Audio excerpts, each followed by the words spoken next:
بسم اللہ الرحمن الرحیم۔ سوال: کیا بغیر حدیثوں کے قرآن کو سمجھ سکتے ہیں؟ اسلام میں جس طرح سے قرآن اسلام کی بنیاد ہے، قرآن کے بغیر اسلام نہیں، کیونکہ وہ اللہ کا کلام ہے، اسی میں اللہ نے اپنی مرضی اور نامرضی کو بتایا ہے، تو اسی طرح سے حدیثیں بھی وہی ہیں۔ وحی یعنی جو اللہ کی طرف سے بتائی جاتی ہیں، اللہ کی طرف سے بھیجی جاتی ہے۔ تو قرآن اور حدیث دونوں کی دونوں اللہ کی طرف سے ہی ہیں۔ البتہ قرآن کے الفاظ اللہ کا کلام ہے اور حدیثیں نبی کے دل میں ڈالی جاتی ہیں، اور حضور علیہ الصلاۃ والسلام اپنے الفاظ میں اس کو مخلوق تک پہنچاتے ہیں۔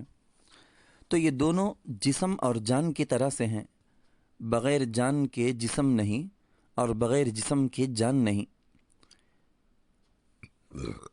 لیکن دنیا میں بے وقوفوں کی ایک جماعت ہے، بلکہ ایک جماعت تھی بھی پہلے ہی سے، ایک زمانے سے یہ سلسلہ چلا آتا ہے کہ ایک جماعت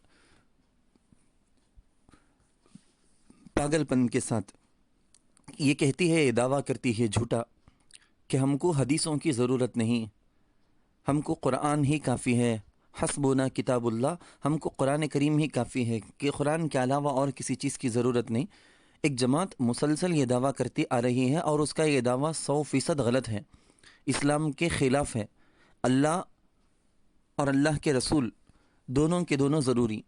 اللہ نے قرآن کریم سے جتنی باتیں بتانی تھی بتائی، اور باقی ساری باتیں، بہت زیادہ تفصیلی باتیں اللہ نے اپنے نبی حضرت محمد مصطفیٰ صلی اللہ علیہ وسلم کو بھیج کر ان کی زبان سے، ان کے عمل سے، ان کی تقریرات سے اللہ نے اپنے بندوں کو بتائی ہے۔ تو حدیثوں کے بغیر قرآن کو سمجھنا ممکن ہی نہیں۔ جو لوگ اپنے آپ کو اپنے بارے میں یہ دعویٰ کرتے ہیں کہ ہم صرف قرآن سے ساری باتیں نکال لیں گے، حدیثوں کی ضرورت نہیں، وہ اپنے آپ کو اہل قرآن کہہ کر دنیا میں اپنا تعارف، انٹروڈکشن کرا لیتے ہیں، مگر پوری دنیا والے ان کو کہتے ہیں منکرین حدیث۔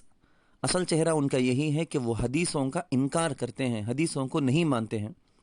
مسلمان، سچا پکا مسلمان، قرآن کو بھی مانتا ہے، حدیث کو بھی مانتا ہے۔ قرآن کریم میں ہی ہے، وَمَا يَنطِقُ عَنِ الْهَوَىٰ إِنْ هُوَ إِلَّا وَحْيٌ يُوحَىٰ۔ حضور علیہ الصلاۃ والسلام جو بھی بولیں گے، جو بھی ارشاد فرمائیں گے، وہ بھی وحی ہے، اللہ ہی کی طرف سے حضور علیہ الصلاۃ والسلام کے دل میں ڈالی جاتی ہیں، وہی باتیں حضور کہتے ہیں، اس کے علاوہ حضور کی زبان سے اللہ کے مرضی کے خلاف کوئی بات نہیں نکلتی۔ اب ہم منکرین حدیث کو چیلنج کرتے ہیں، چیلنج کرتے ہوئے چند سوالات ان کے سامنے رکھتے ہیں۔ اگر وہ واقعی حدیثوں کے بغیر قرآن ہی سے ساری باتیں سمجھ سکتے ہیں تو اس کا جواب دے کر بتائیں۔ چند آیتیں بغیر حدیث کے یقیناً سمجھ میں آتی ہیں، مگر چند آیتیں، کئی ساری آیتیں ایسی ہیں کہ بغیر حدیثوں کے سمجھنا مشکل ہے۔ آپ کی معلومات کے لیے چند مثالیں پیش خدمت ہیں۔ یہ اصل میں منکرین حدیث سے ہم چیلنج کرتے ہیں کہ وہ جواب دے کر بتائیں۔ منکرین حدیث کے پاس ان کا کوئی جواب نہیں ہے۔ نمبر 1، اعوذ باللہ من الشیطان الرجیم، بسم اللہ الرحمن الرحیم، حافظوا علی الصلوات والصلاة الوسطی، سورہ بقرہ آیت نمبر 230 پر 8۔ ہمارا سوال یہ ہے کہ بغیر حدیث کے آپ اس آیت کے اندر یہ بتائیں کہ درمیانی نماز کون سی ہے، کیونکہ اس آیت کا ترجمہ ہے، اے مسلمانوں، تم نمازوں کی، پوری نمازوں کی پابندی کرو اور درمیانی نماز کی پابندی کرو۔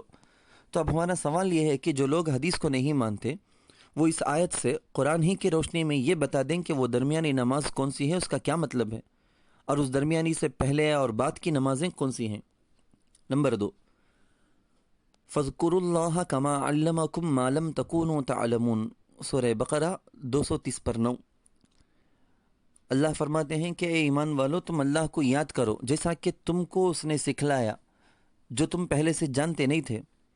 اب ہمارا سوال یہ ہے کہ اللہ نے کیا سکھایا ہے، کس کے بارے میں اللہ نے یہ کہا ہے بغیر حدیثوں کی مدد کے؟ تمہارا تو دعویٰ ہے نا حدیث کی ضرورت نہیں، اب بتاؤ قرآن ہی کی روشنی میں کہ اس میں کس چیز کے بارے میں اللہ کہہ رہے ہیں۔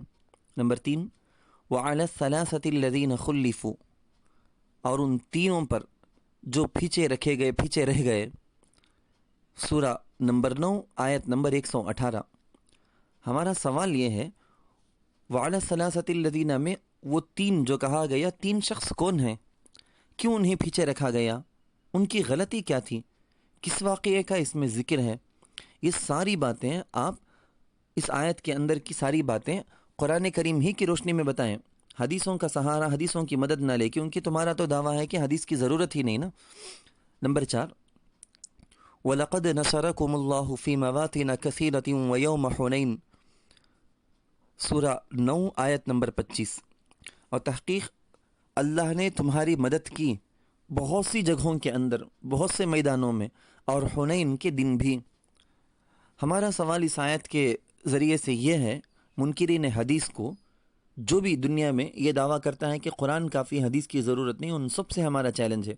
اس آیت میں جو اللہ کہتے ہیں کہ بہت ساری جگہوں میں، بہت سارے میدانوں میں، تو بہت ساری جگہوں سے مراد کیا ہے؟ بہت سے میدانوں سے کیا مراد ہے؟ اور آیت میں ذکر حنین کا جو ذکر کیا گیا، حنین کا کیا مطلب ہے؟ اس حنین کے دن میں ہوا کیا تھا؟ تجارت یا جنگ؟ اللہ نے کیا مدد کی تھی؟ کیسے مدد کی تھی؟ ان سب کا جواب اس آیت کے سلسلے میں جو ہم سوال کر رہے ہیں، بغیر حدیثوں کے صرف قرآن سے دے کر بتائیں۔ ہو ہی نہیں سکتا، قیامت آ جائے گی آپ سے یہ ہو نہیں سکتا۔ تم اپنے دعوے میں 100% جھوٹے ہو، تم جو کہہ رہے ہو کہ قرآن کافی، حدیث کی ضرورت نہیں، 100% جھوٹے ہو۔ نمبر 5، اذ یقول لصاحبہ لا تحزن ان اللہ معنا، جب وہ اپنے ساتھی سے کہہ رہے تھے کہ غم نہ کرو، غمگین نہ ہو جاؤ، یقیناً اللہ ہمارے ساتھ ہیں۔ فانزل اللہ سکینتہ علیہ وایدہ بجنود لم تروها، پس اللہ تعالیٰ نے اپنا سکینہ، اپنا سکون و اطمینان اس پر اتارا، نازل کیا، اور اس کی اللہ نے مدد کی ایسے فوج کے ذریعے سے جس کو تم لوگ نہیں دیکھتے ہو۔ سورہ نمبر 9 آیت نمبر 40۔ اب ہمارا سوال یہ ہے، اس آیت کے اندر جو کہا گیا کہ اپنے دوست سے، تو وہ دوست سے کون مراد؟ یہ دوست کب تھے؟ کہاں تھے؟ انہوں نے یہ بات کیوں کہی تھی؟ آنکھوں کو نظر نہ آنے والی وہ فوج کون سی ہے؟ بغیر حدیثوں کا سہارا لیے کیا تم صرف قرآن کریم سے اس کا جواب دے سکتے ہو؟ ممکن ہی نہیں ہے، ممکن ہی نہیں۔ ایسے اور بھی چیلنجز ہمارے جاری رہیں گے۔